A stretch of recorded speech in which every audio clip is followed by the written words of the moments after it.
You guys will find that you have passions, and having a passion is a gift. I think we all have passions, and you don't get to choose them, they pick you, but you have to be alert to them. You have to be looking for them. And when you find your passion, it's a fantastic gift for you because it gives you direction, it gives you purpose. You can have a job, or you can have a career, or you can have a calling. And the best thing is to have a calling. And if you find your passion, you'll have that, and all your work won't feel like work to you. Many kids and many grown-ups do figure out over time what their passions are. And sometimes we let I don't think it's that hard. I think what happens though sometimes is that we let our intellectual selves overrule those passions. And so that's what needs to be guarded against. My job, one of my jobs as the leader of Amazon, is to encourage people to be bold. And people love to focus on things that aren't yet working. And that's good, it's human nature. That kind of divine discontent can be very helpful. But it's incredibly hard to get people to take bold bets. And you need to encourage that. And if you're gonna take bold bets, they're going to be experiments, and if they're experiments, you don't know ahead of time whether they're going to work. Experiments are by their very nature prone to failure, but a few big successes compensate for dozens and dozens of things that didn't work. So bold bets, AWS, Kindle, Amazon Prime, our third-party seller business, all of those things are examples of bold bets that did work, and they pay for a lot of experiments. I've made billions of dollars of failures at Amazon.com, literally billions of dollars of failures. And you might remember Pets.com or Cosmo, or give myself a root canal with no anesthesia very easily. None of those things are fun, but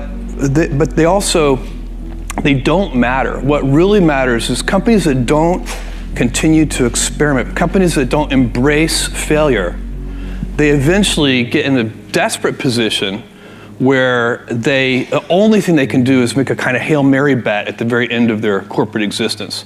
Whereas companies that are, making bets all along, even, big bets, but not bet the company bets. I don't believe in bet the company bets. That's when you're desperate. That's the last thing you can do. It's not. You could be out of work and have terrible work-life balance. Even though you've got all the time in the world, right. You could just feel like, oh my God, I'm miserable, and you would be draining energy. And so you have to find that harmony. It's a much better word. And I think for most people, it's about meaning. People want to know that they're doing something interesting and useful. And for us, because of the challenges that we have chosen for ourselves, we get to work in the future, and it's super fun to work in the future for the right kind of person. You need to be nimble and robust. So you need to be able to take a punch, and you also need to be quick and innovative and doing new things at a high speed. That's the best defense against the future. And you have to always be leaning into the future. If you're leaning away from the future is going to win every time. Never, ever, ever lean away from the future. We all have adversity in our lives. I doubt if you really, if you know somebody, any friend or anybody that you talk to, there's no lack of adversity, and by the way, that's good, because it's what teaches us how to get back up. You fall down, you get back up. It always happens. And you get certain gifts in life, and you want to take advantage of those. But I guess my advice on adversity and success would be to be proud not of your gifts, but of your hard work and your choices. So, you may be, the kinds of gifts you get in life, you might be really good at math. It might be really easy for you. That's a kind of gift. But practicing that math and taking it to the next step, that could be very challenging and hard, and take a lot of sweat.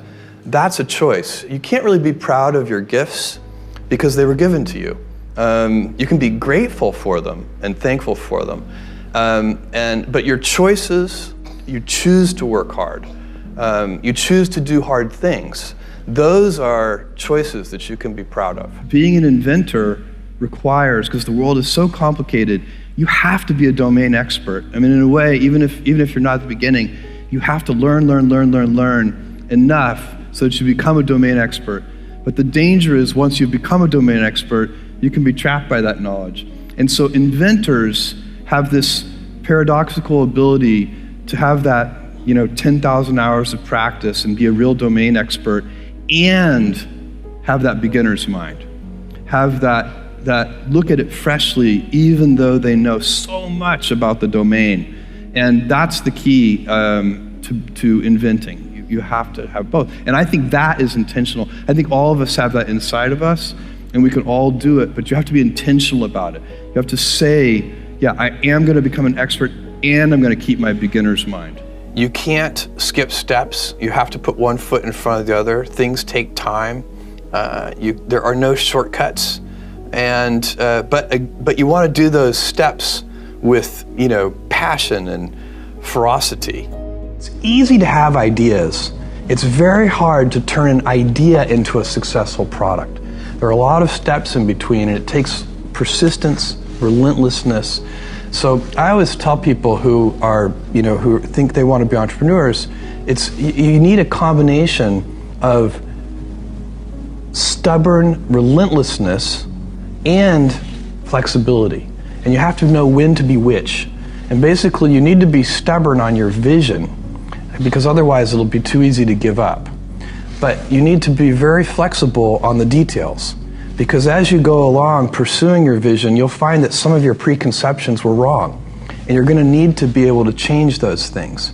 So I think taking an idea successfully all the way to the market and turning it into a real product that people care about and that really improves people's lives is a lot of hard work.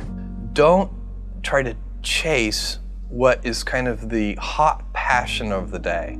I think we actually saw this. I think you see it all over the place in many different contexts, but I think we saw it in the internet world quite a bit, where at the sort of peak of the sort of internet mania in say 1999, you found people who were very passionate about something. They kind of left that job and decided, I'm going to do something in the internet, because it's it was almost like the 1849 gold rush in a way. I mean, you find that people, if you go back and study the history of the 1849 gold rush, you find that at that time everybody who was within shouting distance of California was they might have been a doctor, but they quit being a doctor and they started panning for gold, and that almost never works.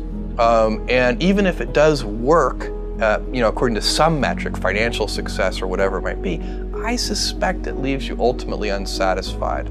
So you really need to be very clear with yourself. And I think one of the best ways to do that is this notion of projecting yourself forward to age 80, looking back on your life and trying to make sure you've minimized the number of regrets you have. That works for career decisions. It works for family decisions. Do you want? I have a 14-month-old son, and it's very easy for me to, if I think about myself when I'm 80, I know I want to watch that little guy grow up.